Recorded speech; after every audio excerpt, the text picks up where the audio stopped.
Hey guys, tonight we're going somewhere truly chilling, and I don't just mean emotionally. We're heading to a place where the air bites, the ice groans, and the silence is so profound it hums in your ears. Imagine standing on the deck of a wooden ship, the wind whipping past, carrying the scent of salt and ancient ice. Around you, nothing but a vast, white, frozen expanse stretches to the horizon, where the sky is a permanent, ethereal twilight. You pull your collar tighter, feeling the cold seep into your bones, knowing that every creak of the hull, every shift in the ice, could mean the difference between life and a very, very slow end.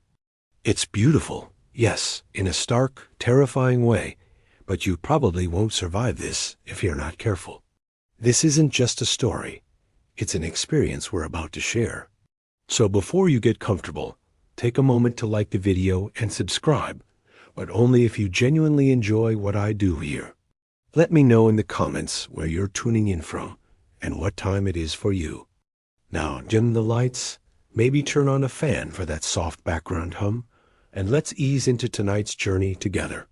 You're standing on the precipice of the known world, staring north, where the compass needle spins wildly, and the very concept of direction begins to fray.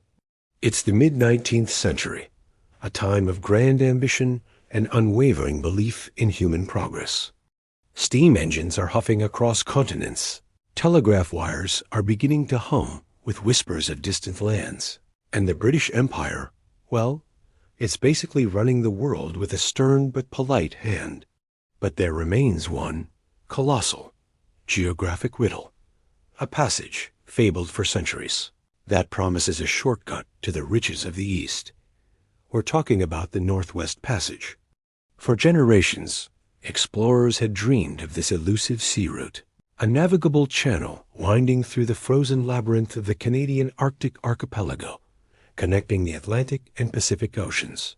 Think of it as the ultimate shipping lane, a superhighway of ice and water that would shave thousands of miles off the journey to Asia. It wasn't just about trade, though that was a massive driver.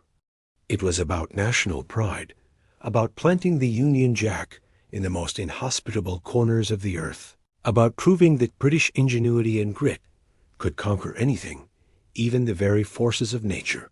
Every major maritime power had tried, and everyone had failed. Many ships had been crushed, many lives lost, their bones scattering across the desolate ice like forgotten dust. Yet the allure remained, shining like a frosty beacon in the minds of adventurers and politicians alike. Imagine the Victorian dinner parties, the hushed conversations in the hallowed halls of the Admiralty, maps spread across polished mahogany tables, tracing theoretical lines through blank, unexplored spaces. Surely, you'd hear them muse, there must be a way. The age was drenched in optimism, a sort of can-do spirit that sometimes, looking back, feels almost recklessly naive. They truly believed that with enough manpower, enough iron, enough courage, the Arctic would eventually yield its secrets. And they had a point. Technology was advancing rapidly. Ships were getting stronger, navigation tools more precise, and even canned food, a true marvel of the age, was making long voyages more feasible. Though, let's be honest, if your only option was canned beef from 1845, you might start missing scurvy. Just a little. This relentless pursuit of the Northwest Passage became an obsession, a sort of national sporting event played out on the deadliest pitch imaginable. Numerous expeditions had chipped away at the edges, charting bits and pieces of coastline, but no one had ever pushed through. The challenges were immense. Brutal cold that could freeze mercury, ice flows thicker than multi-story buildings, unpredictable storms that could materialize from nowhere, and months of complete darkness during the Arctic winter. Not to mention the sheer isolation. You'd be thousands of miles from any form of rescue, completely on your own, battling an environment that seemed actively hostile to human life. It was less like a grand adventure and more like signing up for a very slow, very cold game of the floor is lava, where the lava is ice, and you're wearing really heavy boots. the prevailing scientific theory of the time, championed by influential figures like Sir John Barrow, the second Secretary of the Admiralty, was that a navigable passage must exist. They envisioned an open polar sea beyond the ice, a sort of Arctic oasis waiting to be discovered. This theory, while ultimately incorrect, fueled an almost religious fervor for exploration. It meant that the ice was just a temporary barrier, not an impassable wall. Historians still argue whether this unwavering conviction was a testament to Victorian scientific hubris or a necessary psychological construct that allowed men to face such formidable odds. Perhaps it was a bit of both a blend of Enlightenment rationality and Romantic era daring. Into this frosty crucible of ambition stepped Sir John Franklin, a man whose name would become synonymous not just with exploration, but with an enduring, haunting mystery. He was not just any explorer. He was a celebrity in his own right, a veteran of numerous Arctic voyages, a man of quiet determination and proven leadership. He had faced the North before and returned, often against incredible odds. His previous expeditions had been fraught with hardship, earning him the affectionate, if slightly morbid, nickname the man who ate his boots after a particularly grueling journey where his crew resorted to cannibalism. A less appetizing meal, perhaps, but a testament to his sheer will to survive. The stage was set.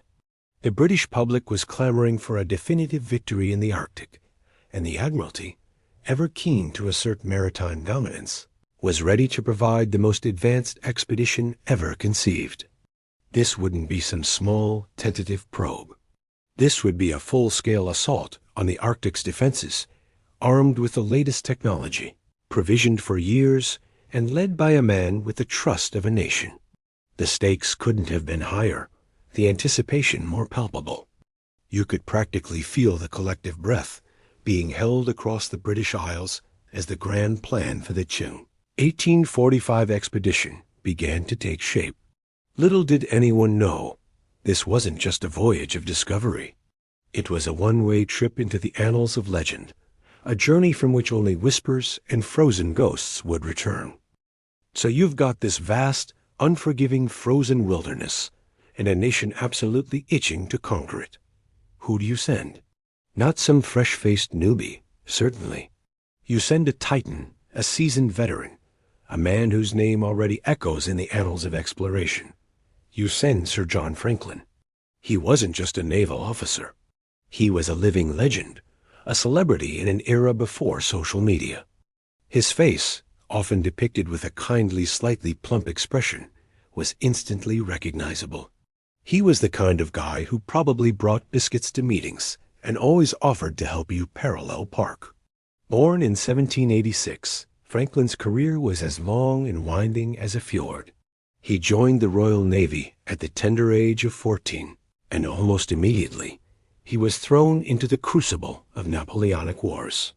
You know, just a light initiation into naval life, dodging cannonballs and perfecting the art of looking stoic in a tricorn hat. A mainstream historical fact often overlooked is that Franklin was actually present at the Battle of Trafalgar in 1805, serving aboard HMS Bellerophon. Yes, that Trafalgar, Nelson's big moment. He wasn't exactly steering the flagship, mind you, but he was there, experiencing one of the most decisive naval battles in history. So he wasn't just some guy who liked long walks in the snow. He was a proper war veteran, forged in fire and gunpowder, not just ice. His real passion, however, lay in surveying and exploration. He first dipped his toes into the Arctic in 1818 as commander of a ship in an expedition aimed at finding the Northwest Passage. That didn't quite work out, but it ignited a spark. Then came his truly legendary overland expeditions. Picture this: 1819. Franklin leads a party to map the northern coast of Canada, starting from the Coppermine River. It was a disaster, a truly epic catalog of missteps and starvation. You're talking about an expedition where the men were so desperate, they ate lichens, boiled leather, and yes, it was on this expedition that Franklin himself gained the enduring, if slightly grim, moniker of a man who ate his boots. Apparently, they were quite chewy. Honestly, if you offered me a choice between my hiking boots and a dodgy takeaway, I think I'd still pick the takeaway. They faced everything from lack of supplies to hostile indigenous encounters, and even cannibalism among some of their Dean guides and voyageurs, though not by Franklin or his British officers. He lost more than half his party. Yet, he survived. He brought back invaluable maps and data, despite the horrific cost. This resilience, this ability to push through unimaginable suffering and still return with valuable information, cemented his reputation. He wasn't necessarily the fastest or the most brilliant navigator, but he was seen as utterly dependable, a man of integrity and unwavering resolve. He was like that old, trusty car that might groan a bit, but always gets you where you need to go, even if it's covered in mud and a bit dented. After his Arctic ordeal, he even served a stint as Lieutenant Governor of Van Diemen's Land, now Tasmania, where he proved to be a progressive, if sometimes controversial, administrator, advocating for indigenous rights and penal reform. A quirky tidbit from his time there: he built an observatory and encouraged scientific exploration, a truly visionary move for a colonial governor. He was well liked by many, but his reforms also ruffled a few feathers among the old guard. So, by 1845, when the Admiralty decided to launch the definitive, no expense-spared expedition to finally conquer the Northwest Passage, Franklin was the obvious, almost inevitable choice to lead it. He was 59 years old, which, by Victorian standards, was certainly distinguished, if not exactly spry. His wife, the formidable Lady Jane Franklin, a force of nature in her own right, famously lobbied hard for his appointment. She knew, as did he, that this was his last chance at the ultimate glory, the final act in a storied career. He wanted to finish what he started, to prove that his earlier suffering wasn't in vain, to claim the prize for Britain. The nation's hopes were enormous. This wasn't just another scientific expedition. It was a crusade. The public imagination was captured. Newspapers breathlessly reported on the preparations. There was a sense that this time, it would be different. The ships would be stronger, the provisions more abundant, the leader more experienced. There was almost a collective sigh of relief, a feeling of finally, we're going to solve this. This wasn't just about discovery. It was about destiny, about asserting British global supremacy in a world where other powers were beginning to stir. Of course, looking back, historians still argue whether Franklin, given his age and a perhaps less aggressive temperament than some of his younger, more daring peers, was truly the best choice for such a demanding, high-stakes mission. Some suggest his experience made him cautious, perhaps too slow to react to rapidly changing conditions. Others counter that his calm demeanor and proven resilience were precisely what was needed in such an unpredictable environment. It's easy to second-guess from the comfort of a heated room, isn't it? But at the time, his appointment was seen as a stroke of genius, a nod to both experience and public sentiment. You can almost feel the weight of expectation on his shoulders. The cheers of the crowds, the formal send-offs, the whispers of Godspeed, Sir John. He carried not just his crew, but the hopes of an entire empire into the icy unknown. He was the embodiment of Victorian ambition and perseverance, a symbol of a nation that believed no frontier was unconquerable, no mystery unsolvable. Little did they know, this would be the mystery that would haunt them for generations. But before we get to the haunting, we need to talk about the tools of the trade, the magnificent, doomed vessels that would carry Franklin and his men into the very heart of the Arctic's cold embrace. These weren't just ships. They were cutting-edge marvels, designed to defy the ice itself.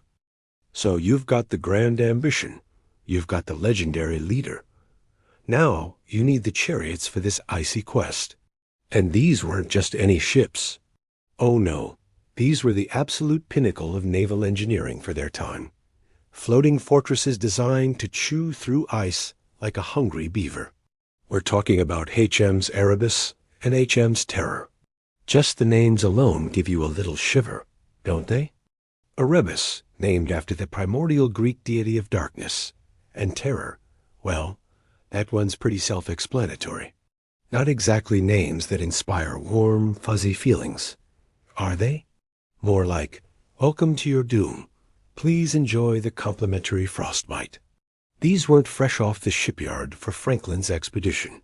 Both Erebus and Terror had impressive, almost mythical, resumes of their own. They were bomb vessels, originally designed to lob explosive shells over long distances, which meant they were built incredibly sturdy, like maritime tanks. This inherent robustness made them perfect candidates for polar exploration. A mainstream historical fact is that before their fateful Arctic voyage, both Erebus and Terror had served on Antarctic expeditions under the command of Captain James Clark Ross. Erebus was actually Ross's flagship when he discovered the Ross Sea, the active volcano Mount Erebus, and the massive Ross Ice Shelf in Antarctica between 1839 and 1843. Terror was right there with her. So these ships were no strangers to extreme cold or charting unknown waters. They'd already seen more ice than 1,000 cocktail parties combined. But for the 1845 Franklin expedition, they underwent a truly radical transformation, a high-tech refit that made them the undisputed titans of polar exploration. Imagine them pulled into dry dock, hulking wooden behemoths, as an army of shipwrights, engineers, and blacksmiths swarmed over them.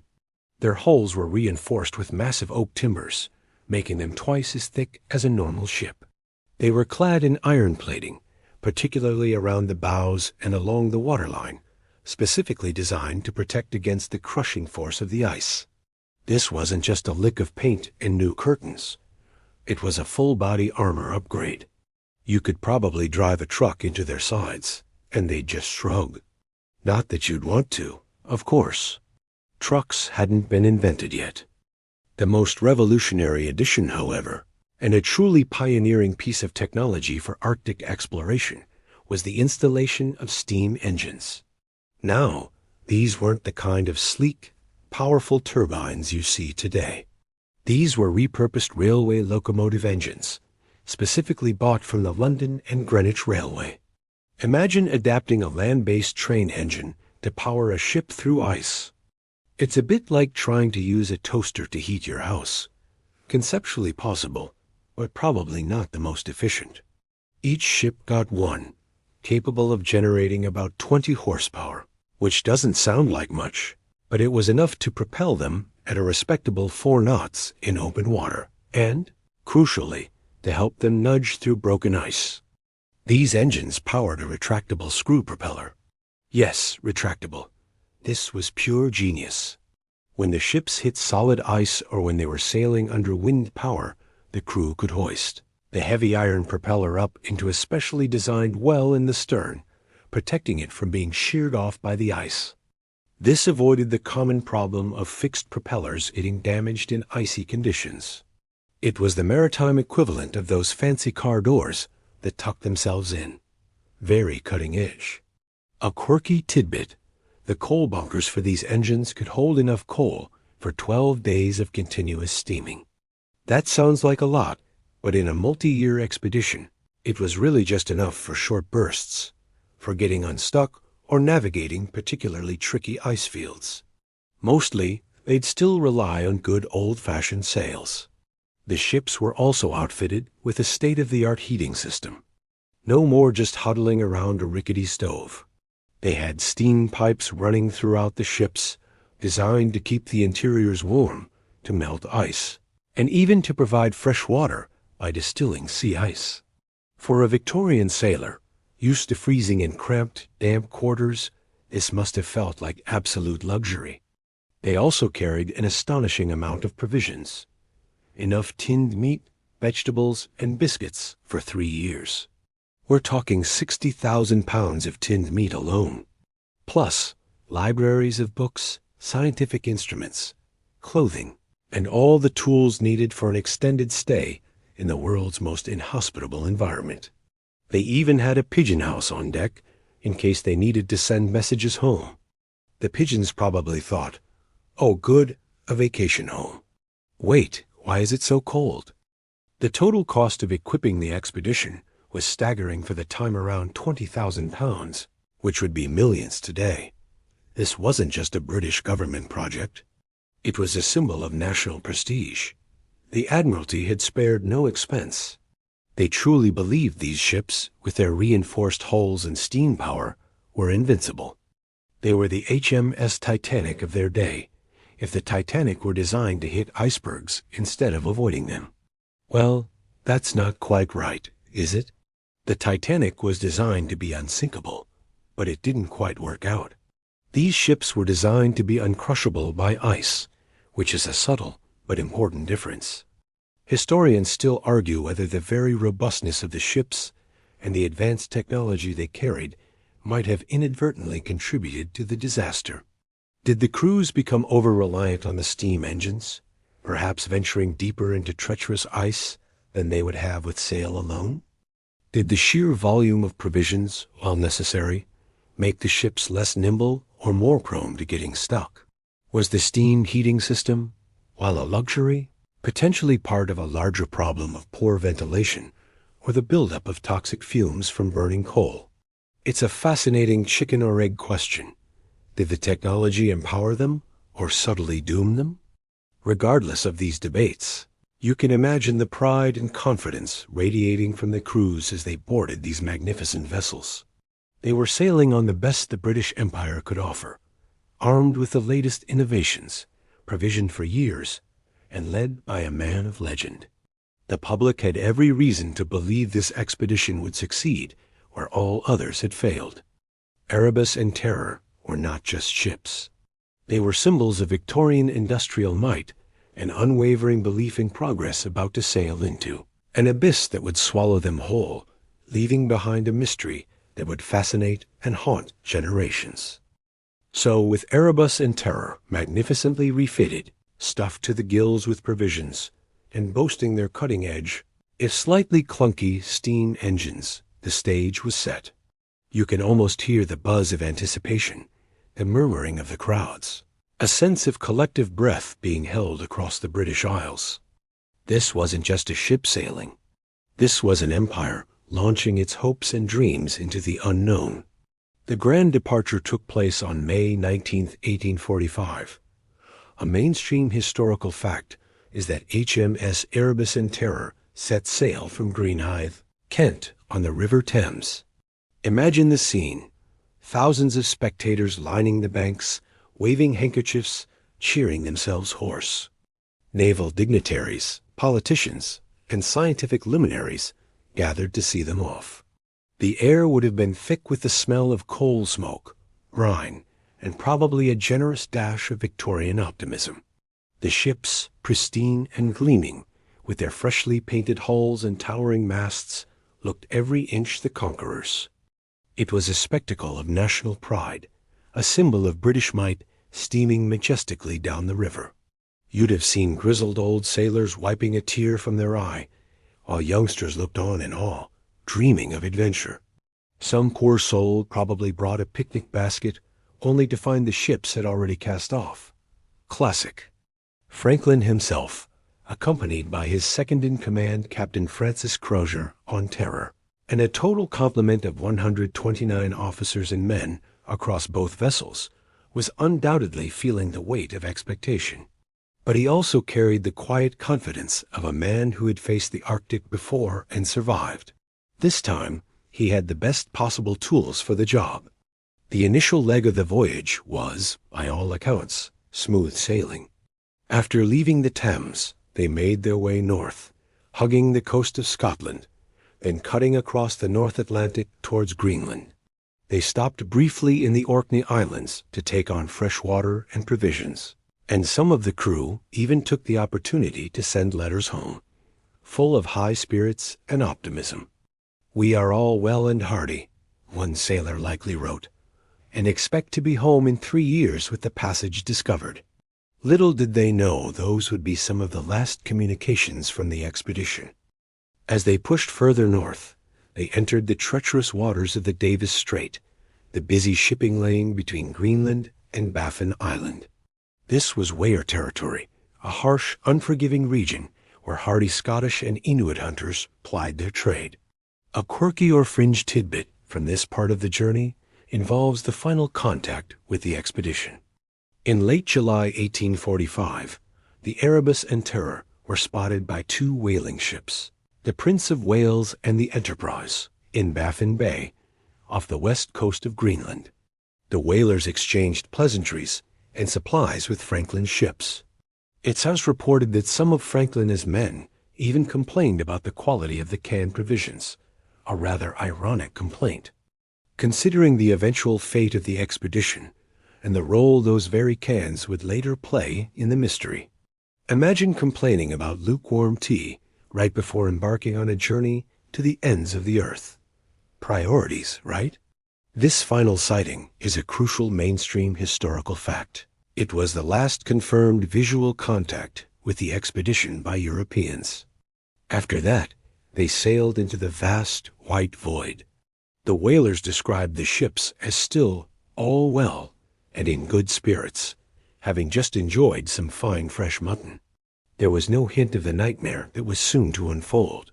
The plan was simple, at least on paper: sail up the west coast of Greenland, cross Baffin Bay, and then enter Lancaster Sound, a wide, deep channel that was considered the gateway to the Northwest Passage. From there, they would push westward, hoping to find a clear route through the archipelago. The first season was crucial. If they could get a good distance west before the winter ice set in, they'd be in an excellent position to complete the passage the following year. They envisioned sailing through, perhaps even popping out into the Pacific, waving to passing Chinese junks, and then sailing around the world back to England, collecting fame and glory on the way. You can picture the scene on board during those early weeks. The crew, a mix of seasoned veterans and fresh-faced young men, full of energy. They'd be busy with daily chores, maintaining the rigging, polishing brass, and perhaps even enjoying the limited comforts of the new steam heating system. There would have been moments of awe as they passed colossal icebergs, some towering like cathedrals, glinting in the Arctic sun. The air would grow crisper, the sunlight take on a strangely beautiful, muted quality. Everyone would be watching for signs of the passage, scanning the horizon for open water, for that elusive path to destiny. The early progress was promising. They navigated the ice with skill, using the steam engines to power through flows when necessary. There was a sense of excitement, a feeling that this time it really was going to happen. They were the best, on the best ships, with the best leader. What could possibly go wrong? Well, as historians still argue whether Franklin's decision to push so far west into the known ice choke points during the first season was overly ambitious, or a calculated risk, it's clear that the prevailing optimism was a powerful, if ultimately blinding force. Some scholars suggest that a more cautious approach, perhaps establishing a winter base earlier and conducting more extensive reconnaissance, might have altered their fate. Others argue that given the Admiralty's directive and a limited open water season, a bold push was the only way to succeed. The pressure to make significant progress was immense. This wasn't a leisurely cruise. It was a race against the calendar and the ice. You imagine them, perhaps having a theatrical performance on deck to boost morale, or a hearty sing-along in the wardroom, surrounded by their books and the warmth of the steam pipes. They were still in control, masters of their fate, riding the wave of Victorian technological prowess and national ambition. The ice was a challenge, yes, but one they believed they were equipped to overcome. They had faced blizzards and ice before. They had weathered storms. This was just another, bigger test. But the Arctic has a way of humbling even the most confident. It's a vast, indifferent entity, uncaring of human ambition or technological marvels. The optimism, the cheers, the well wishes, they were all about to be swallowed by a silence so profound, so complete, that it would echo through history. A grand departure, bathed in the glow of hope, was merely the first act in a tragedy that would unfold in slow, agonizing motion. And soon, that gentle hum of the fan you might have on will sound just like the groaning of ice against a wooden hull, tightening its grip. You've seen the grand departure, felt the optimism, watched the ship steam confidently into the vastness. But the Arctic, my friends, is a master of patience, and it doesn't care much for human plans, technological marvels, or indeed, your carefully laid out 3-year supply of canned beef. It's a trickster, beckoning you in with periods of clear water, only to slam the door shut behind you with a wall of white. After their final sighting by the whalers in Baffin Bay, Franklin's expedition pressed westward, making good progress. Through Lancaster Sound, and then south into Peel Sound. This was a relatively unexplored area, and their charts were becoming more theoretical than factual. The ships, built for strength, lived up to their reputation, pushing through smaller floes, the engines groaning but effective. You'd have felt the vibrations deep in your bones as the reinforced bows crunched through the ice, a constant, unsettling sound that would quickly become the soundtrack to your life. The sun, which had been a reassuring presence, began its slow, inexorable descent towards the horizon, promising months of twilight, and then darkness. And then it happened. Not with a sudden dramatic crash, but with a slow, creeping inevitability. The ice didn't just appear. It tightened its grip, like an ancient, powerful fist clenching around the two unsuspecting vessels. They had pushed into Victoria Strait, an area known for particularly heavy and persistent multi-year ice. A mainstream historical fact is that, on September 12, 1846, HMS Erebus in terror became irretrievably beset in the ice near King William Island. This wasn't a temporary snag. This was the Arctic saying, "You're not going anywhere." Imagine the silence that fell as the engines were finally cut, their efforts futile against the crushing expanse. That constant hum and vibration replaced by an eerie stillness, broken only by the groans and shrieks of the ice as it shifted under immense pressure. You'd feel a jolt as the ship was nudged, then another, then a slow, agonizing creak as the hull settled deeper into the frozen ice. Looking out from the deck, all you'd see was an endless, unbroken expanse of white, stretching in every direction, punctuated only by the occasional pressure ridge, where massive slabs of ice had buckled and pushed upwards, forming jagged, frozen mountains. It was beautiful, terrifying, and utterly alien. At first, there might have been a sense of calm, even routine. Experienced Arctic explorers knew that getting beset was part of the game. You'd set up winter quarters, perhaps even unload some supplies, onto the ice for easier access, and wait for the spring thaw. They had plenty of provisions. The heating system was keeping the ships remarkably comfortable, and there were libraries on board. You could spend your days reading classic literature, playing chess, or trying to perfect your Arctic shuffle dance move. Though I imagine the last one was probably less common. Still, it beats being stuck in traffic, right? Just a slightly longer. Wait, but as the days bled into weeks, and the weeks into months, the subtle shifts in the ice began to feel less like a temporary inconvenience and more like a permanent trap. The ships were not just frozen in the ice. They were frozen with the ice. They would drift, sometimes miles, with the currents, completely at the mercy of the vast, moving flow that held them captive.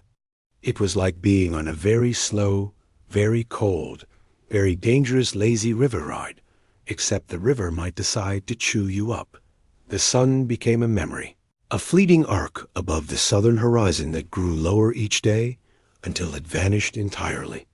The long Arctic winter descended, bringing with it months of perpetual twilight and then absolute darkness, broken only by the shimmering, ghostly dance of the aurora borealis. The temperatures plummeted to unimaginable lows, capable of freezing. Mercury solid, Breath would instantly crystallize, and exposed skin would turn numb in seconds. You'd learn to move slowly, deliberately, every action taking monumental effort against the biting cold. Even going to the loo would be an expedition. Imagine that. A quirky or fringe tidbit is that to maintain morale during this initial entrapment, Franklin encouraged a variety of activities. Officers would organize theatrical performances, readings, and even school lessons for the younger crew members.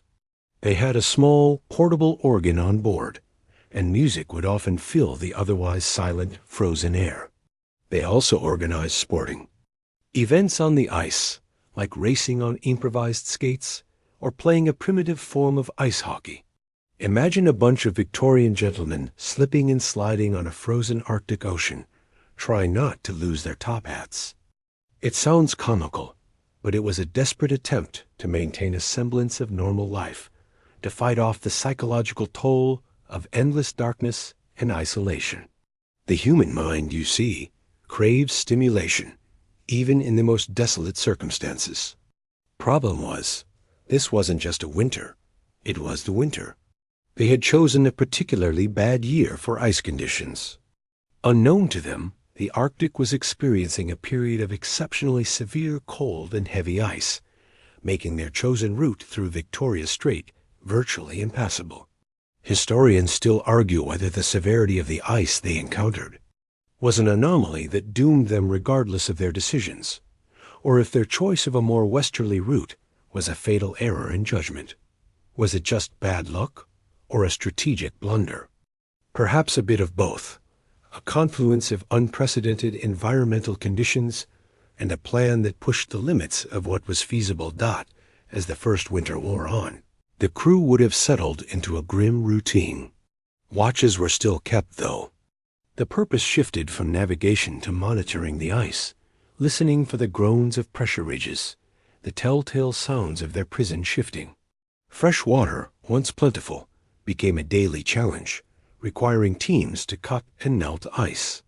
The well-stocked provisions were a comfort, but the psychological strain of being utterly isolated, with no hope of external contact, would have begun to gnaw at even the strongest wills. They were trapped, utterly and completely, in a world of white, with the knowledge that only the whim of the Arctic currents and the warmth of a distant spring could release them. And even then, there was no guarantee. The first signs of trouble weren't dramatic shipwrecks or sudden attacks. They were the slow, insidious realization that the ice wasn't letting go. And it wouldn't? Not for a very, very long time. You're still there, aren't you? Trapped. The ice hasn't budged. The initial shock of entrapment has given way to a grim, monotonous reality. The long Arctic night has settled in, a suffocating blanket of darkness that stretches for months. The only light comes from the oil lamps inside the ship, flickering faintly, or the occasional, breathtaking aurora borealis outside, painting the sky with ethereal greens and purples. It's beautiful, yes, but it's also a constant reminder of the vast, alien world that holds you captive. The first winter of 1846 to 1847 was a test of endurance. You're living in cramped quarters, surrounded by 60,000 pounds of tinned meat and hundreds of books. But the outside world is utterly hostile. The ingenious steam heating system, while a luxury, also created a damp, stagnant atmosphere within the ships, condensation dripping from the ceilings, fostering a perfect breeding ground for disease. Morale, initially high, would have begun to fray around the edges. Daily routines, while maintained with naval discipline, became an exercise in tedium. You'd wake up, eat a surprisingly repetitive diet of tinned meat and biscuits, even if there was a lot of it. Variety was not the spice of life up here. Perform your duties, and then wait for the next day, hoping for a sign of thaw. It's like being stuck in a really cold, really remote library, where the only thing you can check out is existential dread. Despite the generous provisions, a silent enemy began to creep among the crew: scurvy. A mainstream historical fact is that scurvy caused by a vitamin C deficiency, was a common scourge on long sea voyages before the widespread understanding of nutrition. Symptoms would start subtly: lethargy, irritability, then progress to bleeding. Gums, loose teeth, skin lesions, and eventually, organ failure and death. Imagine seeing your shipmates slowly, painfully deteriorate, their bodies failing them despite having what seemed like an abundance of food. The canned provisions, while revolutionary, didn't contain enough fresh produce to ward off this ancient mariner's foe. They did carry lemon juice, a known anti-scorbutic, but it seems to have been stored incorrectly or not administered consistently enough to prevent the onset of the disease. A classic case of knowing what to do, but not how to keep it working. As a winter deepened, the first men began to die, not from dramatic accidents, but from the insidious combination of scurvy, pneumonia, and perhaps other, as yet undetermined causes. A quirky or fringe tidbit related to this period is that 3 crew members, John Torrington, John Hartnell, and William Brain, died during this first winter, between January and April 1846, before the expedition was even officially lost to the wider world.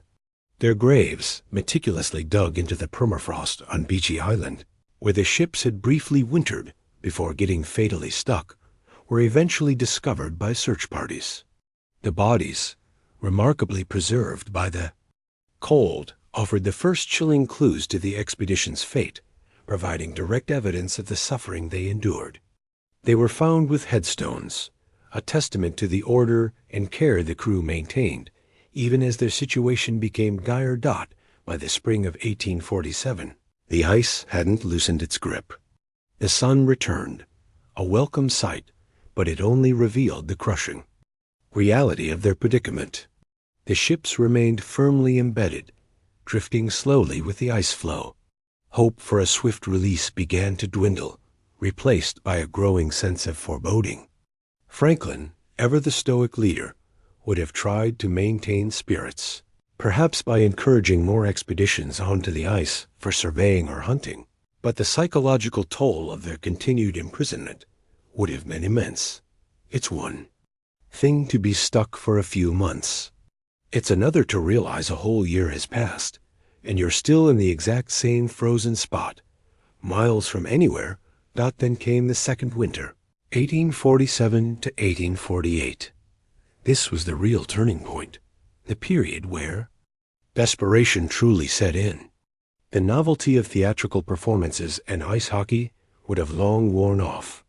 Resources, while still present, were being consumed at an unsustainable rate for a voyage that was now going on 3 years. More men fell ill, weakened by the long confinement and the lack of fresh food. Scurvy would have rampaged through the crew, gnawing at their bodies and minds. Imagine the constant coughing, the difficulty breathing, the aching joints, the sight of your comrades succumbing to the cold and disease. It's a slow, agonizing slide into the abyss. It was during this winter that Sir John Franklin himself perished. A mainstream historical fact from the Victory Point record, which we'll get to in detail later, indicates that Franklin died on June 11, 1847. This was before the second full winter, but after over a year and a half of being icebound. His death would have been a catastrophic blow to morale, removing the figurehead of the expedition, the man who had inspired so much confidence. Command would have passed to Captain Crozier, a competent but perhaps less charismatic leader. The loss of Franklin would have cast a long, cold shadow over the remaining crew. It's like losing the conductor in the middle of a very long, very depressing symphony. Historians still argue whether Franklin's death was primarily due to scurvy, pneumonia, or another condition such as a heart attack, exacerbated by the harsh conditions. Some theories even suggest he might have been suffering from lead poisoning, which some modern analysis indicates may have been a widespread problem among the crew due to the lead-soldered food cans. This debate highlights the complex interplay of factors that contributed to the disaster. It wasn't just one thing, but a cruel cocktail of environmental challenges, nutritional deficiencies, and perhaps unseen toxins. By spring 1848, too full. Winters had been endured, and the ice showed no sign of releasing its grip. They had drifted southward with the ice, but not out of their frozen prison. The situation was now beyond dire. The men were weakened, demoralized, and staring at a third winter if they stayed with the ships. They knew, with a chilling certainty, that no rescue was coming. The outside world had no idea where they were, or even if they were still alive. They were truly alone, surrounded by the vast, indifferent white. The only choice left was to abandon the very vessels that had carried them so far, and to gamble on a desperate, fatal dash across the ice. It was a choice between a slow, certain death on board or a quicker, agonizing end on the frozen landscape. Some choice, right? Almost makes you want to stay in bed, doesn't it? Except there's no bed, just a cold, damp bunk and the constant groaning of ice. You've survived 2 brutal Arctic winters, trapped in the unyielding grip of the ice, watched comrades succumb to disease and despair. The spring of 1848 arrives, but it brings no relief, only the grim revelation that the ships remain imprisoned, hundreds of miles from any hope of rescue. The sun is higher now, its light returning, but it illuminates only the crushing reality. Staying with the ships means certain, drawn-out death. The provisions, once abundant, are dwindling, and the men, weakened by scurvy and the relentless cold, are no longer the robust adventurers who set sail 3 years prior. This is the moment of truth, the agonizing decision that seals their fate. Command now rests with Captain Francis Crozier, a man of quiet competence, but burdened by the weight of unimaginable responsibility. He knows with chilling clarity that the time for waiting is over. A mainstream historical fact is that on April 22, 1848, after 19 months beset in the ice, Crozier gave the order to abandon HMS Erebus and Terror. Imagine the somber atmosphere, the quiet despair as that command rippled through the 2 ships.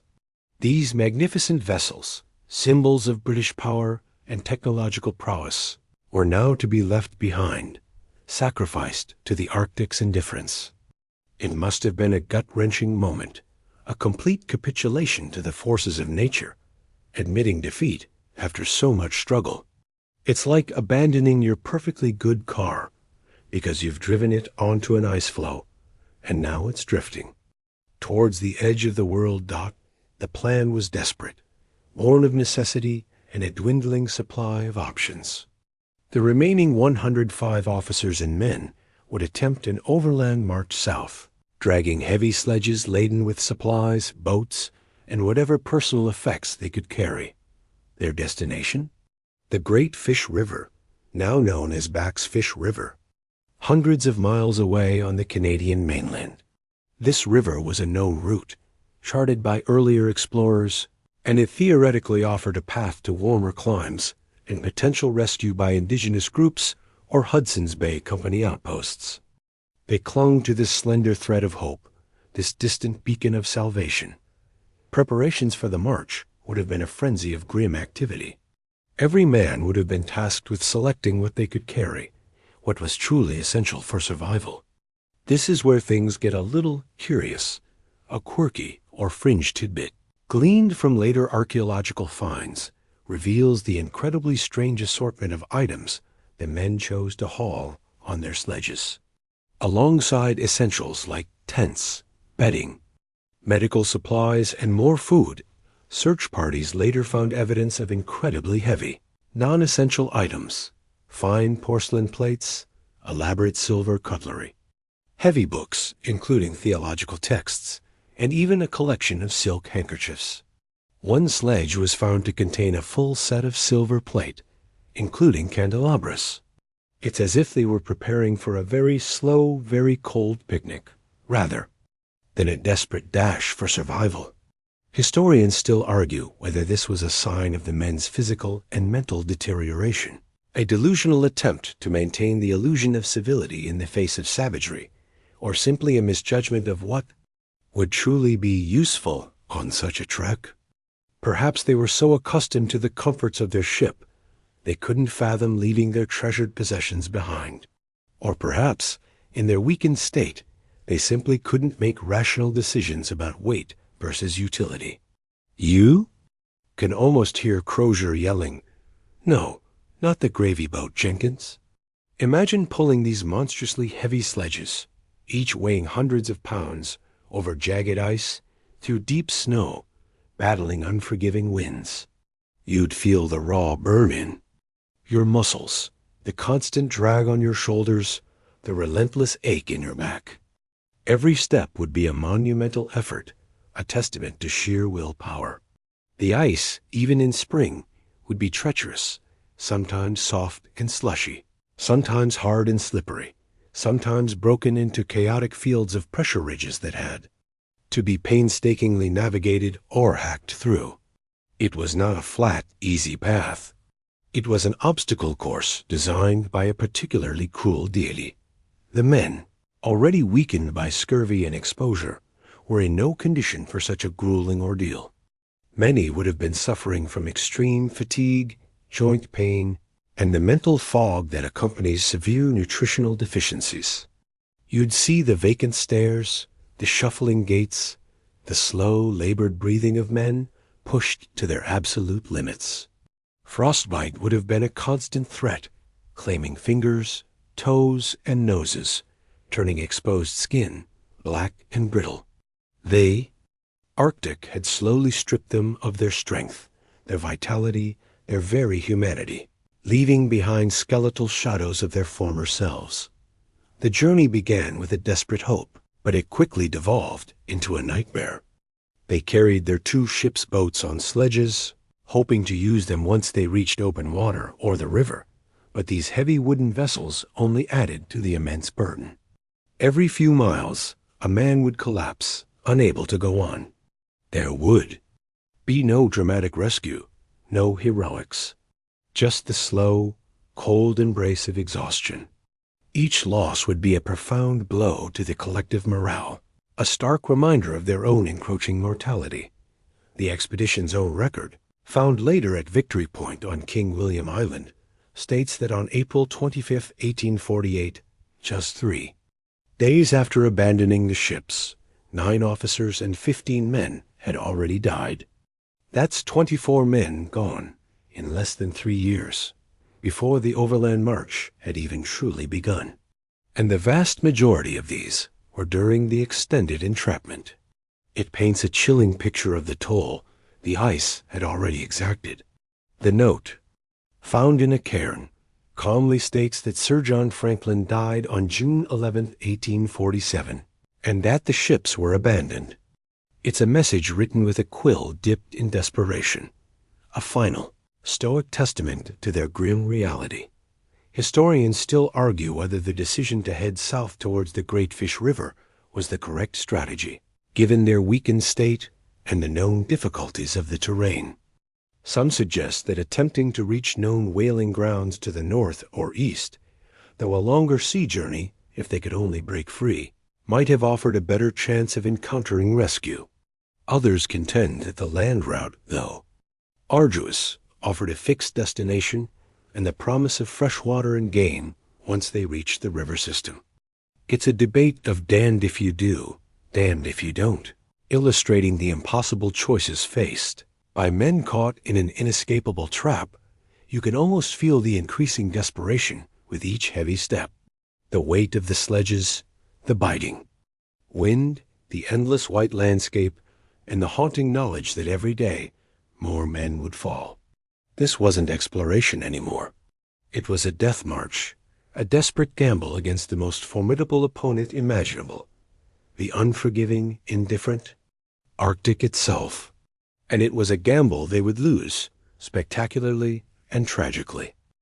You've just witnessed the heartbreaking decision to abandon the mighty ships, the very symbols of their ambition. Now you're standing on the frozen wastes of King William Island, part of the desperate, shuffling procession of 105 men, pulling sledges heavy with their final hopes. This isn't a march of discovery. It's a grim pilgrimage towards an uncertain salvation, across a landscape that seemed to actively conspire against their very existence. The march south began in late April 1848, a time when the Arctic landscape is still locked in winter's icy embrace, but with the first tantalizing hints of spring.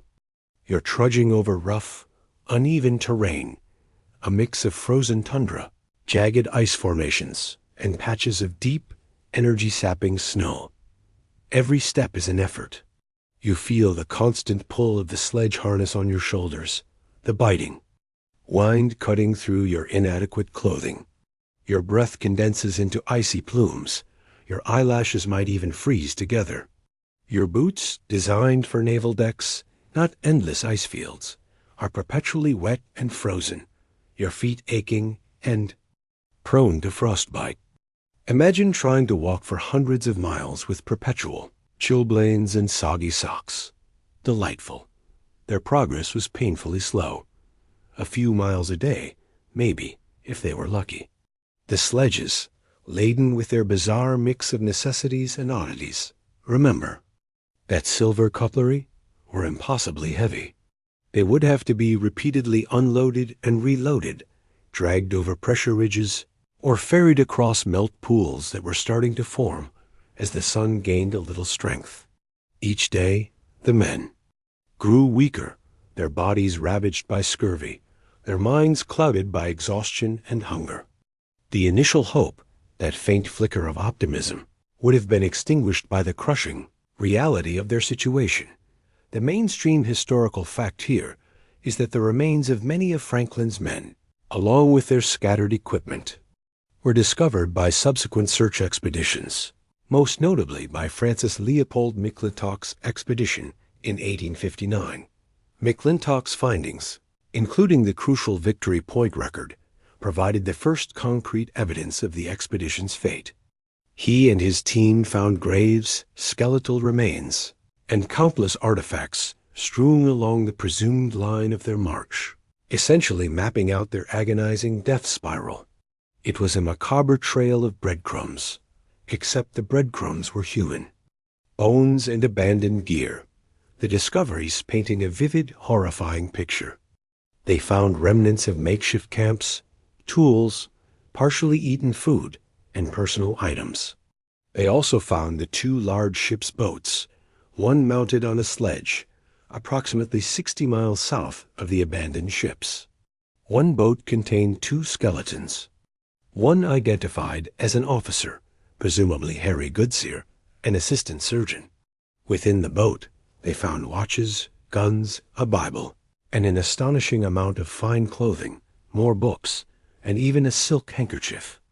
This finding underscores the truly bizarre choices made under duress. Why haul heavy, ornate items when every ounce of weight means life or death? A quirky or fringe tidbit related to these finds and the subsequent analyses. Many of the skeletal remains found exhibited signs of desperate measures. Cut marks on bones, consistent with defleshing and sometimes breakage to extract marrow, strongly suggest that some members of the crew resorted to cannibalism.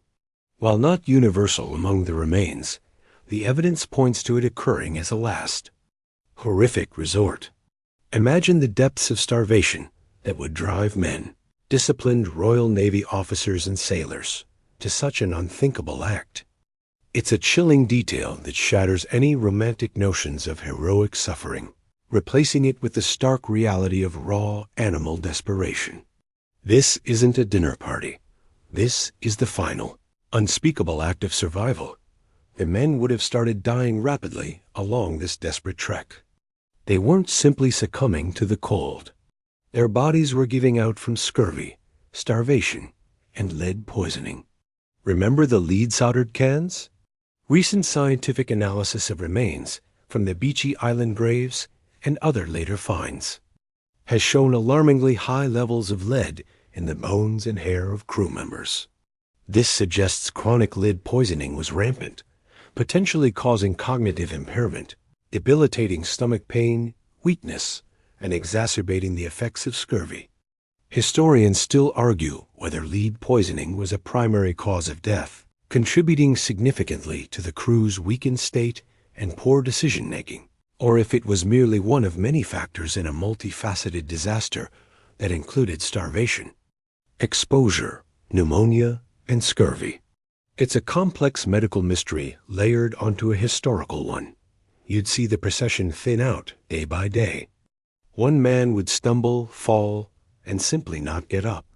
Another would wander off in a delirium, never to be seen again. The remaining men would be too weak, too desperate, to offer much aid. Survival was a fiercely personal battle. The discipline that had held them together on the ships would have fractured under the relentless pressure of starvation in the brutal environment. Any pretense of rank or decorum would have melted away, leaving only the raw, instinctual drive to keep moving, to keep breathing. The objective, the great fish river, would have seemed impossibly far away, a mirage shimmering on the edge of their collapsing consciousness. They were likely not making it to the river at all, instead collapsing along its tributaries or simply perishing on the tundra of King William Island. The vision of a glorious return, of warm hearths and cheering crowds, would have been replaced by the desperate, singular focus on the next step, the next mouthful, the next flicker of life. The long overland march became a death march, an agonizing crawl towards oblivion. No dramatic battle, no single heroic sacrifice, just the slow, relentless grind of the Arctic claiming its victims, one by one. The trail of scattered bones and abandoned artifacts is a testament to their final, agonizing struggle, a silent scream frozen in time. The British Empire, so proud and so confident at their departure, was about to learn a brutal lesson from the indifferent North, that even the best technology and the bravest men could be utterly defeated by the raw, untamed power of the Arctic, and the world would spend decades trying to piece together the fragments of this chilling, tragic tale. As the last, desperate breaths leave the men of the Franklin expedition on the desolate, icy plains of King William Island, let's shift our gaze thousands of miles away, back to the relative warmth and bustling activity of Victorian London. While Franklin's men faced the brutal indifference of the Arctic, another battle was being waged, one fueled by love, grief, and an unyielding will. This is the story of Lady Jane Franklin, a woman who refused to let her husband and his men be forgotten, becoming a relentless force of nature against the entrenched bureaucracy of the British Admiralty. Imagine the drawing rooms of London, filled with gaslight and polite conversation, a stark contrast to the chilling silence of the Arctic. Initially, there was no alarm.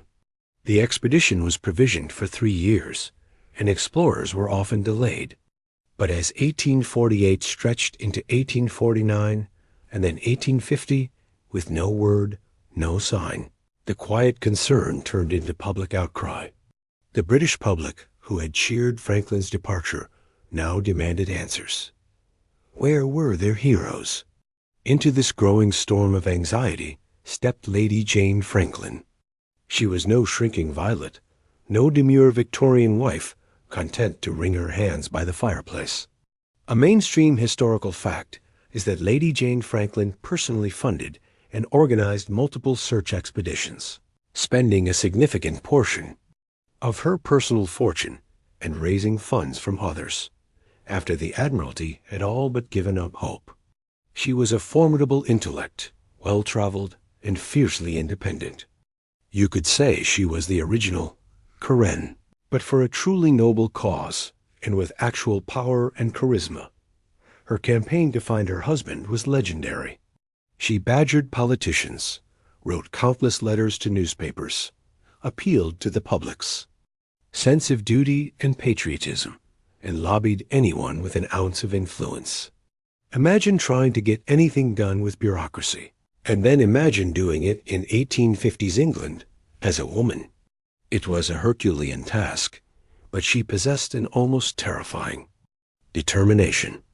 She refused to accept the Admiralty's eventual conclusion that the expedition was lost and that further searches were futile. Nonsense.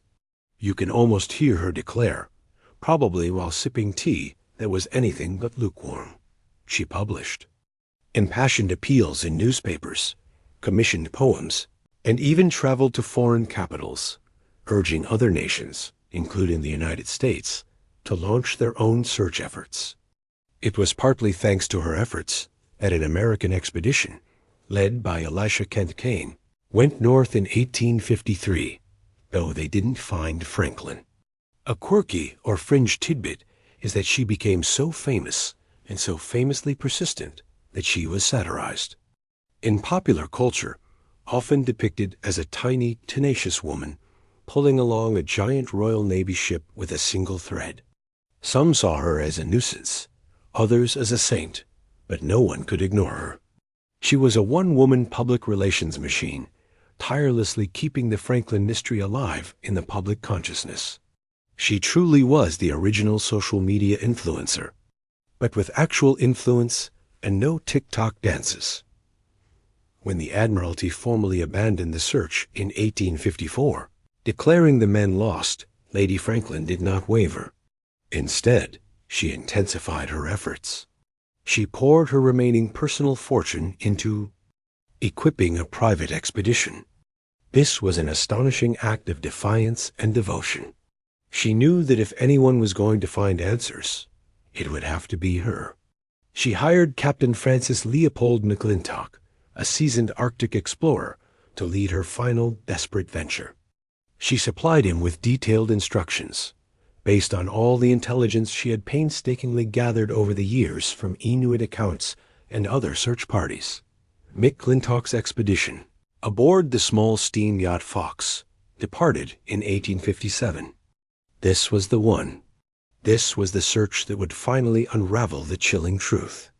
Lady Franklin's relentless pursuit, sometimes viewed as an obsession, was ultimately vindicated. It was McClintock who, in 1859, found the pivotal Victory Point record on King William Island, a document hidden in a cairn that provided the first concrete, written evidence of the expedition's fate, including Franklin's death and the abandonment of the ships. He also found the scattered remains and artifacts we discussed earlier, painting the grim picture of the Death March.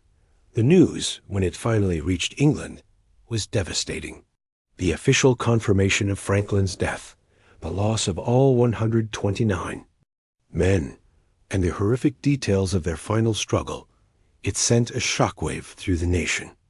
The public mourned its heroes, and Lady Franklin, though heartbroken, finally had answers. She had fought for years, against unimaginable odds, against official apathy and public fatigue, and she had won a bittersweet victory. She had fulfilled her promise to her husband, ensuring that his fate and the fate of his men would not remain an unsolved mystery. Historians still argue whether Lady Franklin's relentless persistence was ultimately a boon or a hindrance to the search efforts. Some contend that her strong opinions and detailed directives, based on sometimes flawed intelligence, may have actually diverted early search efforts to less fruitful areas, prolonging the mystery. Others argue forcefully that without her unwavering dedication, the Admiralty would have given up much sooner, and the few precious clues that were eventually found, particularly the Victory Point record, might never have been discovered at all. It's a classic debate between bureaucratic efficiency and passionate individual action. But there's no doubt that without her, the Franklin mystery would have been far more complete. Her quest wasn't just about finding her husband. It became a symbol of Victorian perseverance, a testament to the power of a single individual against overwhelming odds. She embodied the spirit of exploration, even as she sat in her drawing room, battling officials instead of blizzards. She demonstrated that courage isn't just found on icy decks, but in the quiet determination to seek truth, no matter how painful. She left a legacy not just of tireless advocacy, but of ensuring that the men lost in the Arctic would forever be remembered. Their tragic story pieced together, bit by painful bit. And it was these grim clues, scattered across the desolate landscape, that began to tell the tale of their final days. The relentless efforts of Lady Franklin, bolstered by growing public pressure, finally yielded results. After years of fruitless searches, multiple expeditions, and the initial, disheartening lack of any significant clues, the breakthrough finally came. It wasn't a heroic rescue, but a series of grim discoveries that slowly began to peel back the layers of the Arctic's chilling secret. You're no longer waiting. You're now part of the search, your breath fogging in the biting air. As you meticulously comb the desolate, snow-scoured landscape, the first truly concrete clues came from the expedition led by Dr. John Rae, a Hudson's Bay Company physician and Arctic explorer, in 1854. Rae, known for his ability to travel light and live off the land, employed techniques learned from the Inuit, making him far more effective than many of the Royal Navy expeditions. A mainstream historical fact is that Rae, while surveying Boothia Peninsula, met with local Inuit who provided him with a chilling account and tangible evidence of Franklin's lost expedition. They described seeing a party of about 40 white men struggling south over the ice near King William Island 4 years prior, visibly exhausted and starving. The Inuit also sold Rae various artifacts, including a silver spoon and fork with Franklin's crest, Crozier's plate, and other personal items clearly belonging to members of the expedition. This was undeniable proof. The Inuit explained that these items had come from the bodies of dead white men they found further south, men who had evidently succumbed to starvation and exposure. Crucially, the Inuit also reported seeing signs of cannibalism among the desperate survivors. When Rae returned to England and relayed these reports, particularly the cannibalism, it caused an uproar. Victorian society, so obsessed with honor and decorum, recoiled in horror and disbelief, trying to discredit Rae's findings. It was a truth too brutal, too uncivilized for them to accept. Lady Franklin herself, distraught, initially joined the chorus of deniers, desperate to protect her husband's reputation. But the most significant and heartbreaking discovery, the smoking gun that finally confirmed the expedition's fate, was made by Captain Francis Leopold McClintock's expedition. In 1859, the one largely funded by Lady Franklin. On May 25, 1859, McClintock's party, led by Lieutenant William Hobson, found a cairn, a carefully constructed pile of stones, at Victory Point on the northwest coast of King William Island. Inside, they found a tin cylinder containing 2 pieces of paper meticulously sealed and preserved. This document, now known as the Victory Point Record, is arguably the most important artifact recovered from the entire Franklin mystery. A mainstream historical fact is that the first message, dated May 28, 1847, stated that the expedition had wintered on Beechy Island in 1845 to 46 and then became icebound on September 12, 1846. It calmly reported all well. But around the margin of this paper, scribbled later, was a second, far more chilling message, dated April 25, 1848. This was Crozier's addendum, confirming the dire situation. HMS Erebus and Terror were deserted on the 22nd of April, 1848. 5 leagues NNW of this, having been beset since the 12th of September, 1846. The officers and crews, consisting of 105 souls, under the command of Captain F.R.M. Crozier, landed in lat. 69th 3742 inches N, long, 98th 41 W. This spot, Sir John Franklin died on the 11th of June, 1847. And the total loss by deaths in the expedition has been 9 officers and 15 men. Imagine the weight of those words, etched into paper by a freezing, desperate hand. It was the first concrete admission of doom, the first official confirmation that Franklin was dead, that the ships were abandoned, and that 24 men had already perished. It confirmed their location and their last, desperate plan to march south to the Backsfish River. This single document shattered all remaining hopes of rescue and confirmed the worst fears. It was like getting a very late, very depressing postcard from the Titanic. Following this discovery, McClintock's team pressed south along the presumed line of the Death March. It was here that they found the horrifying evidence we discussed earlier. The ship's boat with the 2 skeletons, the scattered human remains, the bizarre array of abandoned heavy items, the silver, the porcelain. A quirky or fringe tidbit from McClintock's finds includes a small, perfectly folded pile of neatly laundered linen, possibly handkerchiefs, found next to one of the skeletons in the boat. It's a poignant detail that speaks to the human desire for order and dignity, even in the face of utter collapse. You might be dying, but at least your hanky is clean. These initial discoveries raise Inuit testimonies and McClintock's physical finds, especially the Victory Point record, finally closed the chapter on where Franklin and his men went. They didn't vanish into thin air. They walked into a cold, desolate grave. But these clues also opened up new, agonizing questions. How? Did they die? Why were they dragging silver? Why did so many perish so quickly? Historians still argue whether the initial disbelief and rejection of Ray's Inuit accounts, particularly concerning cannibalism, hindered or complicated subsequent search efforts. Some argue that an earlier acceptance of these reports might have focused searches more effectively on King William Island. Others maintain that the Admiralty's skepticism was understandable given the sensational nature of the claims and the limited understanding of Inuit culture at the time.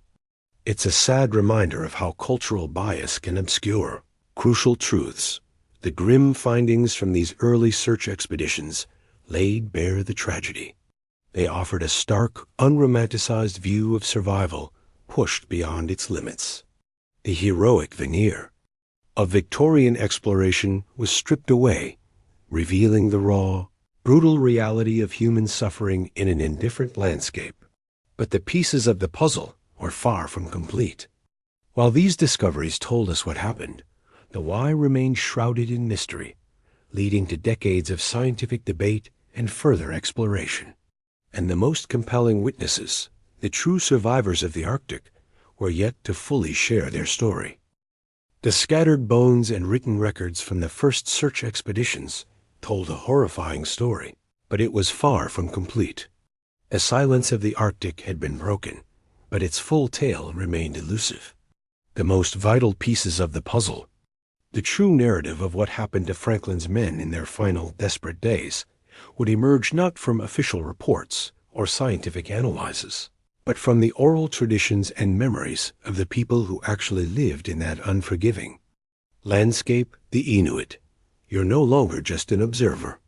You're listening, perhaps around a flickering fire, to the voices of those who witnessed the ultimate tragedy unfold. For centuries, the Inuit had navigated and survived in the very environment that swallowed Franklin's expedition whole. They were masters of the land, intimately familiar with its rhythms, its dangers, and its resources. They knew how to live off the land, how to build shelters, how to hunt seals and caribou, how to interpret the subtle signs of changing weather and ice conditions. Their knowledge was hard-won, passed down through generations, and it held the key to understanding the Franklin disaster. A mainstream historical fact is that much of our understanding of the Franklin expedition's final years comes from the consistent and detailed testimonies of the Inuit, collected by various search parties over decades. From John Ray in 1854 to Charles Francis Hall in the 1860s, and later Frederick Schwatka in the 1870s, explorers encountered numerous Inuit groups who reported seeing European men, their ships, and their remains. These accounts, initially dismissed or downplayed by the British Admiralty, eventually proved remarkably accurate and invaluable in piecing together the timeline of the disaster. It's almost like if you want to know about a place, you should probably ask the people who live there. Just a thought. The Inuit accounts consistently described encounters with starving, desperate white men. They spoke of seeing men hauling boats and sledges south, men who were weak, thin, and often ill. Some accounts described men with black lips and swollen gums, classic symptoms of scurvy. Others spoke of men who were gaunt and walking like old men, barely able to move. They often tried to offer assistance, sharing their hunting techniques or trading food, but the Europeans, perhaps due to language barriers, distrust, or their own rapidly deteriorating state, often did not fully reciprocate or accept help in a way that would have truly benefited them long term. Imagine being offered perfectly good seal meat and turning it down because, well, you're a Victorian gentleman and you prefer tinned beef. Oh, the irony. A particularly poignant and frequently reported quirky or fringe tidbit from Inuit testimonies involves the European men's clothing. Several Inuit accounts mentioned the white men wearing thick cloth coats and having very little in the way of proper Arctic clothing like furs. This highlights a critical oversight in the expedition's preparation. Despite being bound for the coldest place on Earth, they were largely equipped with traditional Royal Navy uniforms made of wool, which, while warm in temperate climates, are disastrously inefficient when wet and frozen. The Inuit, on the other hand, wore carefully constructed layers of caribou and sealskin, offering superior insulation and moisture wicking. It's like trying to hike Everest in a tweed suit. You'd get some great photos, but you wouldn't get far. These testimonies also confirmed and elaborated on the grim reality of cannibalism. The Inuit spoke of bodies found with their flesh removed and bones broken for marrow, providing a horrifying corroboration of the evidence found on the bones themselves. While Victorian society struggled to accept this truth, the Inuit, who understood the brutal realities of starvation in the Arctic, viewed it as a desperate measure born of ultimate necessity, without the same moral judgment. For them, survival, even by the most extreme means, was simply part of the unforgiving calculus of the land. The Inuit also provided vital information about the ships. They described seeing the Erebus and Terror still trapped in the ice long after the crew abandoned them. Some accounts even detailed the ships drifting and eventually sinking. This contradicted earlier European theories that the ships might have been crushed or sailed away. These local reports, gathered painstakingly over decades by explorers like Hall, were critical in directing later underwater searches. It was the Inuit who consistently said, "Hey, we saw the ships. They're still out there under the water." Historians still argue whether the early and widespread dismissal of Inuit testimony by British authorities significantly delayed the accurate understanding of Franklin's fate and the recovery of crucial evidence. Some argue that racial prejudice and a belief in European superiority prevented British officials from taking the indigenous accounts seriously enough, leading to misguided search efforts and prolonging the mystery. Others suggest that language barriers, the difficulty of distinguishing hearsay from direct observation, and the shock of the cannibalism reports made the accounts seem less reliable at the time. It's a sad chapter in the history of Arctic exploration, where invaluable knowledge was initially overlooked due to cultural biases. Ultimately, it was the persistent and consistent stories from the Inuit, passed down through generations, that allowed modern archaeologists and searchers to focus their efforts in the right areas. Their collective memory, their understanding of the environment, and their direct observations painted the clearest picture of the expedition's final agony. They were the silent witnesses, their stories echoing across the tundra for over a century, waiting for the outside world to finally listen. And when the world finally did, the pieces of the puzzle began to click into place, revealing not just the story of a lost expedition, but a profound lesson in humility from the Arctic. But even with these eyewitness accounts, the exact causes of death for the entire crew remained a subject of intense scientific scrutiny and debate. You've heard the grim reports from the search parties, absorbed the chilling consistency of Inuit accounts. We know where Franklin's expedition met its end, and what happened in broad strokes: abandonment, a death march, starvation, and desperation. But the question that continued to gnaw at researchers for over a century was the why. Why did such a well-equipped expedition, led by a seasoned explorer, perish so completely? This is where the scientific detectives step in, peeling back the layers of history with scalpels and microscopes, unearthing disturbing truths from the very bones of the lost crew. For decades, the prevailing theory was simple: scurvy and starvation, exacerbated by exposure. While these undoubtedly played a major role, later scientific investigations revealed a far more complex and insidious culprit. A mainstream historical fact is that significant evidence has been found indicating widespread lead poisoning among the Franklin expedition crew. This theory first gained serious traction in the 1980s, thanks to the pioneering work of forensic anthropologist Owen Beatty and his team. Beatty's team exhumed the remarkably preserved bodies of the 3 sailors buried on Beechey Island in 1846: John Torrington, John Hartnell, and William Brain. Imagine the eerie scene: meticulously thawing ancient permafrost to uncover bodies that looked almost as if they had just died. They performed autopsies and, crucially, took hair, bone, and tissue samples for analysis. The results were startling. Tests on the hair samples, which can record a chronological history of lead absorption, showed extremely high levels of lead, indicating chronic exposure.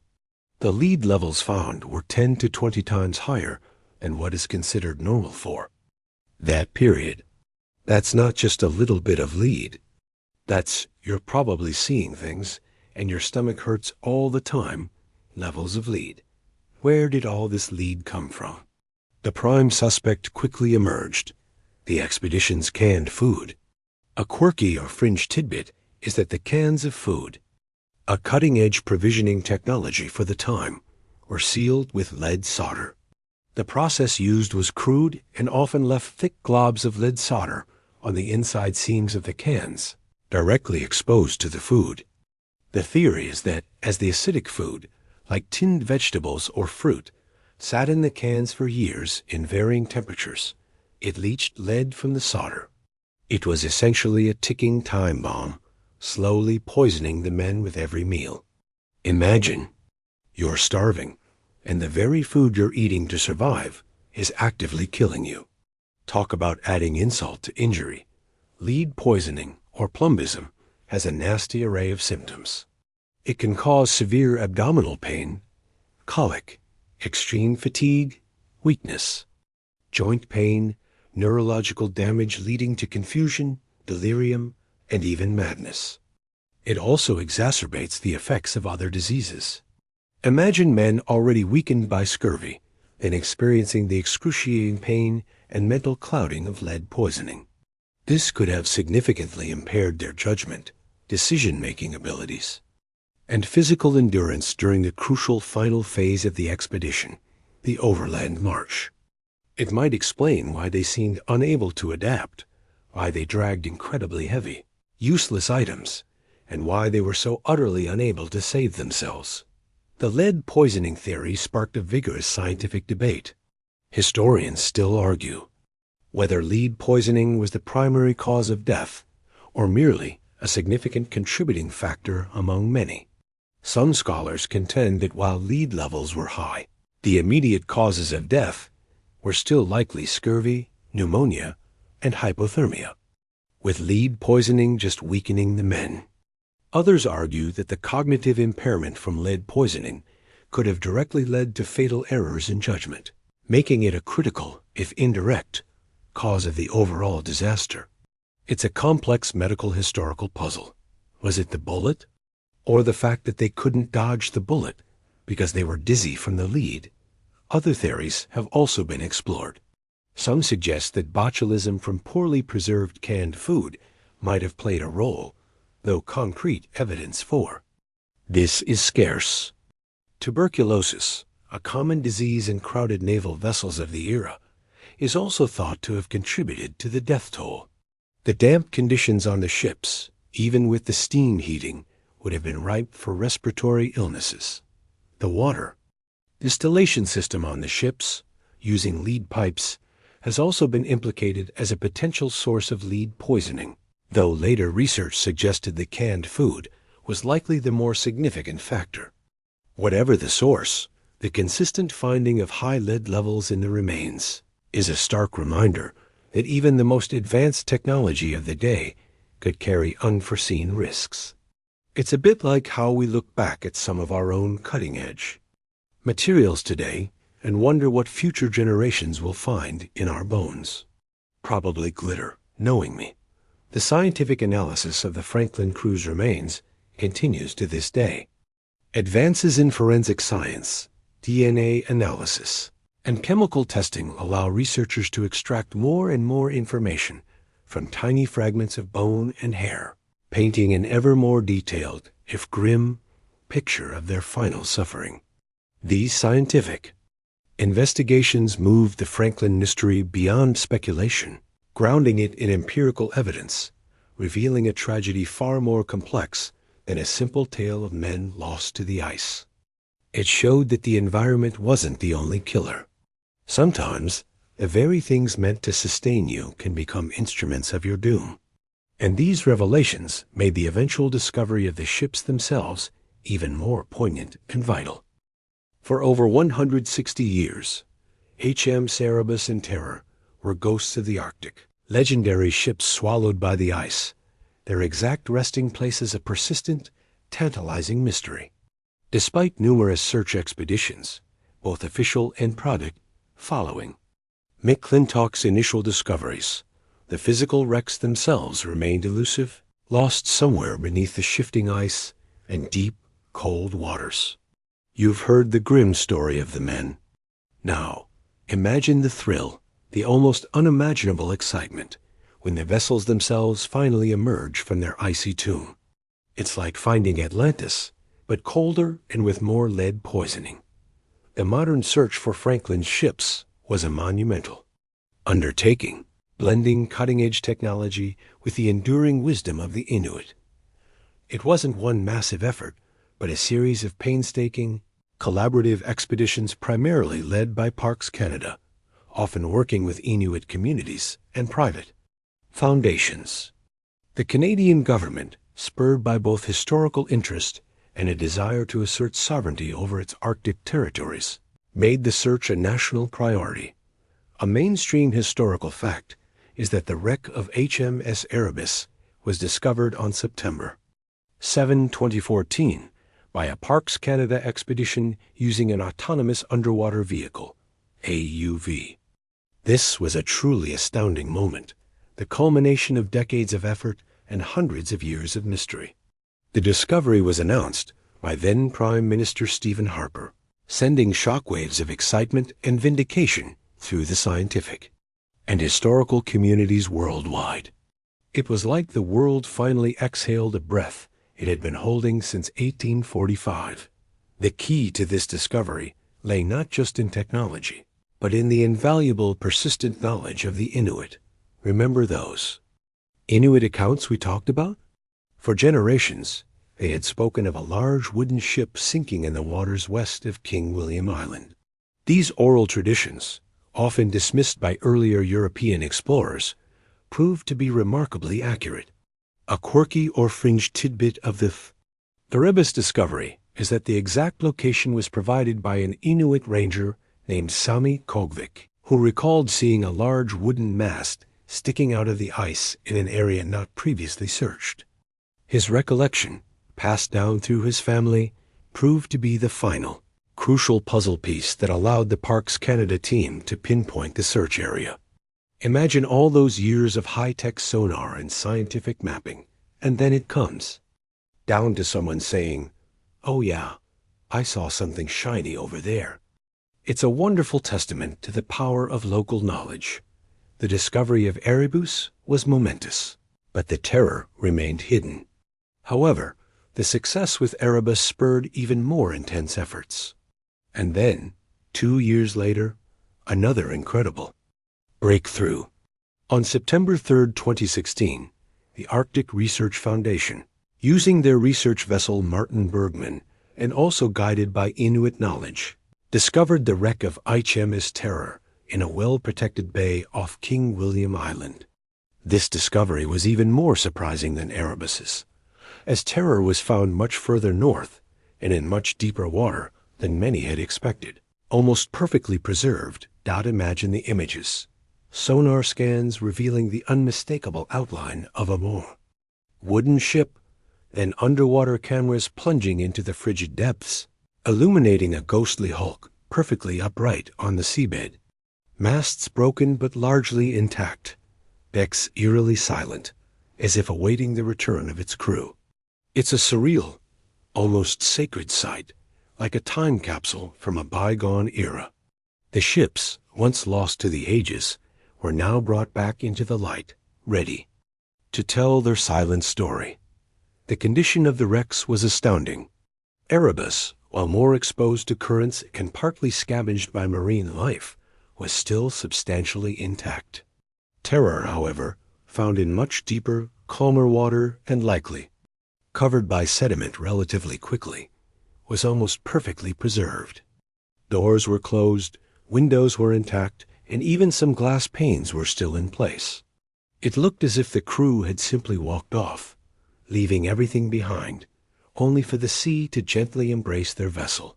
It's like finding your grandma's house exactly as she left it, but under a mile of water. These discoveries were not just about finding old ships. They represented a profound shift in understanding. They confirmed the final approximate locations of the vessels, shedding light on the crew's last known positions before their desperate march. They provided an unparalleled opportunity to study Victorian shipbuilding, Arctic adaptation, and the conditions on board. The ships are now protected as National Historic Sites, jointly managed by Parks Canada and the Inuit. Historians still argue whether the long delay in accepting and acting upon Inuit testimony was a missed opportunity that prolonged the search for decades. Some argue that had the British Admiralty paid more serious attention to Inuit accounts in the 19th century, the ships might have been found much earlier. Others contend that the technology simply wasn't available until the 21st century to effectively search such vast, challenging underwater environments, regardless of the quality of surface information.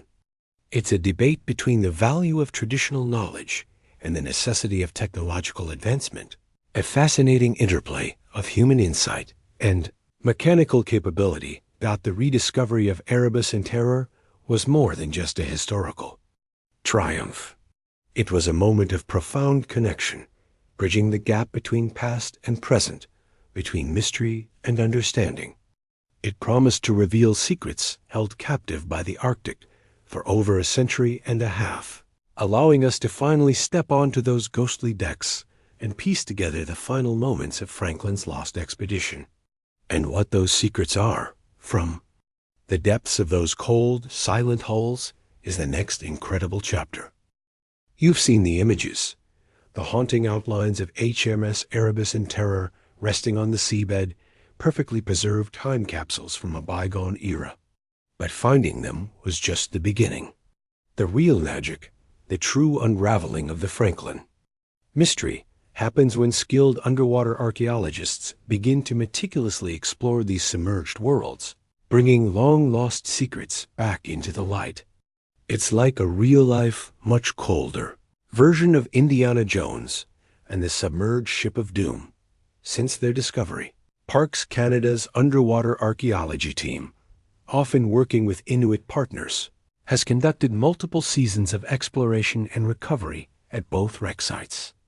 These are incredibly challenging operations, requiring specialized equipment, highly trained divers, and the ability to work in near-freezing water, often under a layer of ice. You're talking about precision work in an environment that tries to turn you into a human ice cube.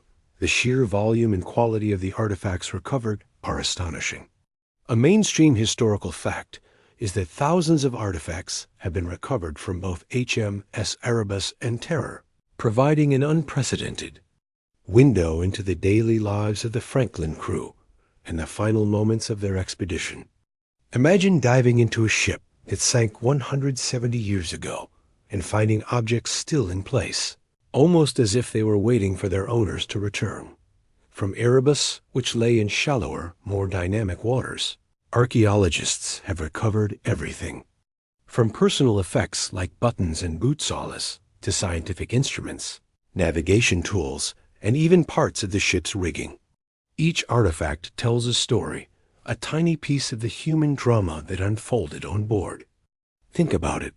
A small lead pencil, found on the seabed, once held by a hand writing a log entry, perhaps a diary, but it's terror that has truly stunned researchers with its level of preservation. Lying deeper and in a protected bay, it remained, sealed, almost untouched, by currents and marine life. A quirky or fringe tidbit from the Terror wreck is the incredible state of preservation of the officers' cabins. Underwater cameras have peered through closed doors, revealing beds still made, desks with drawers closed, and shelves with bottles and other personal items still neatly arranged. It's as if the officers simply stepped out for a moment, intending to return. One camera even captured a glimpse of a writing desk with papers still on it, tantalizingly out of reach for immediate recovery. It's like finding someone's carefully organized desk after they've just popped out for a coffee. Except they've been gone for 170 years. The level of detail is almost eerie. Divers have filmed plates stacked in pantries, scientific equipment meticulously placed in storage lockers, and even a thermometer still attached to a wall in a crew cabin. The ship's bell, engine room components, and countless tools have been brought to the surface. These artifacts are not just museum pieces. They are direct evidence, helping to confirm or challenge existing theories about the expedition's fate. For example, the state of the food containers found on board could shed further light on the lead poisoning theory. The condition of the living quarters could inform discussions about disease transmission. The ships themselves are archaeological treasures. Their construction, the modifications made for Arctic travel, and the way they finally settled on the seabed offer unique insights into 19th century naval architecture and the challenges of polar exploration. Researchers can now study how the internal steam heating systems were actually installed, how provisions were stored, and how the crew attempted to adapt to their frozen prison. These ongoing investigations are slowly piecing together the timeline and final conditions on board. The discovery of closed doors, for instance, suggests an orderly abandonment, perhaps with the hope that the ships might later be reclaimed. It contradicts notions of a chaotic, panicked flight. The artifacts reveal the material culture of the era, the daily routines, and even the personal interests of the men. A small, beautifully crafted chess piece, a carefully bound book, a naval button, each connects us directly to the individuals who lived and died on these ships. Historians still argue whether the current approach to recovery, with its emphasis on slow, meticulous, and carefully controlled archaeological excavation, is the most effective way to understand the wrecks. Some argue for more rapid recovery of artifacts before they degrade further, while others emphasize the importance of leaving the wrecks largely undisturbed as an underwater museum and gravesite, recovering only what is deemed essential for scientific research.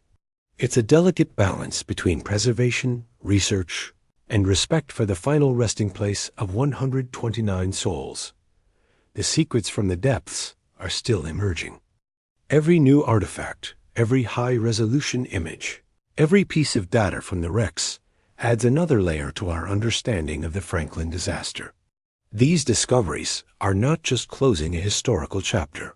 They are opening new ones, allowing you to learn more about Victorian life, about human endurance, and about the raw, unforgiving power of the Arctic. And as the story continues to unfold, one thing becomes abundantly clear. The Franklin mystery, even with its answers, will always remain a haunting, compelling narrative, a testament to both human ambition and nature's ultimate indifference. You've traveled through time, from the bustling docks of Greenhive to the chilling depths of the Arctic, witnessed grand ambition, crushing despair, desperate marshes, and finally, the astonishing rediscovery of the ghost ships. But even with the wrecks found, the Inuit accounts confirmed, and scientific analyses shedding light on the crew's agonizing demise, the Franklin expedition remains one of history's most enduring mysteries. Its power lies not just in the unanswered questions, but in its profound impact on exploration and the chilling lessons it continues to teach us about the Arctic dot. The loss of Franklin's expedition sent shockwaves through Victorian Britain, and beyond, it forced a re-evaluation of Arctic exploration, shifting emphasis from daring dashes for the passage to more cautious, scientific endeavors. A mainstream historical fact is that the Franklin disaster effectively ended the Royal Navy's official pursuit of the Northwest Passage for economic gain, instead redirecting focus towards scientific research and mapping expeditions. It taught the British Empire a humbling lesson. Even with the best technology and boundless confidence, nature could still deliver a brutal, decisive defeat. It cooled the fervor for conquering the Arctic and instilled a newfound respect for its immense power. The very mystery of Franklin's fate also spurred unprecedented search efforts. Over 30 expeditions were launched in the decades following his disappearance, many of them costly and dangerous. While they failed to rescue Franklin, they significantly expanded the knowledge of the Canadian Arctic archipelago, charting vast swaths of previously unknown coastline. So, ironically, the search for Franklin, while tragic, inadvertently achieved much of the mapping and exploration that the original expedition aimed for. It was a massive geographical silver lining to a very dark cloud. The Franklin story continues to fascinate. It's a tale that encapsulates so many enduring human themes: ambition, hubris, endurance, tragedy, and the relentless pursuit of knowledge. It feeds into our fascination with survival against overwhelming odds and the dark allure of the unknown. A quirky or fringe tidbit is that the Franklin expedition has inspired countless works of fiction, from novels like Jules Verne's Journey to the Center of the Earth, which references the search, to contemporary television series and folk songs. The ships themselves, and the tragic fate of their crews, have become almost mythical figures in the popular imagination, a testament to the power of an unsolved mystery. You could say Franklin is the OG Lost reality TV show, just with a much higher mortality rate. Even today, new pieces of information emerge. Ongoing analysis of artifacts from the wrecks, DNA testing of recovered remains, and further exploration of the vast archives of historical documents continue to refine our understanding. Historians still argue about the exact sequence of events.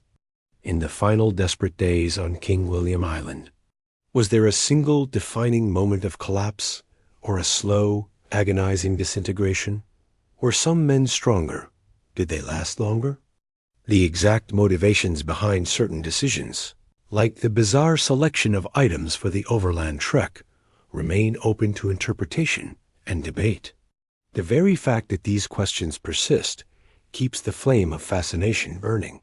The Arctic, too, remains a powerful character in this saga. It is a land of extremes, still largely untamed, and increasingly a subject of global concern. The irony is that climate change is now opening up the very Northwest Passage that Franklin sought, making it navigable for parts of the year. Modern world, with its icebreakers and satellite navigation, faces new challenges in this delicate environment, a far cry from the wooden ships of Franklin's era. The memory of Franklin serves as a stark reminder of the Arctic's unforgiving nature, a silent warning etched into the ice for anyone who ventures into its domain. The story of Franklin's lost expedition is more than just a historical tragedy. It's a timeless narrative about the fine line between daring and recklessness, between triumph and disaster. It's a testament to the indomitable, if sometimes misguided, spirit of exploration. It speaks to the universal human desire to push boundaries, to chart the unknown, and to leave a mark on the world, even if that mark is a trail of frozen bones and ghostly ships. The mystery of what truly happened, the individual agonies and heroic struggles, will likely never be fully known. And perhaps that is part of its enduring power. As the northern lights shimmer above the silent ice, and the cold, dark waters cradle the two lost ships, HMS Erebus and HMS Terror, the whispers of Franklin's men echo in the vast emptiness. They are a haunting reminder of the ultimate price paid for ambition, a cautionary tale whispered on the Arctic winds. And now the light fades on their journey, and yours. Now, dim the lights. Perhaps turn on a fan for that soft background hum. And let's ease into tonight's journey together. The great mystery of Franklin and his lost expedition, swallowed whole by the Arctic, still holds us in its grip, doesn't it? But tonight, we've journeyed through the ice and dark, piecing together the whispers of history. Your mind, perhaps a little chilled, a little filled with the vastness of the frozen north, can now drift toward softer shores. The silence of the Arctic is profound, but here, in your own space, it's a quietude meant for peace. Let the images fade, the sounds of creaking ice and whistling winds recede. You are safe and warm, and the only journey ahead is into the gentle landscape of dreams. Close your eyes, let your breathing slow, and know that you are secure, far from the biting winds and the endless, lonely white. The mystery remains, a story for another time, but for now, rest. Let sleep, like a soft blanket of snow, settle over you.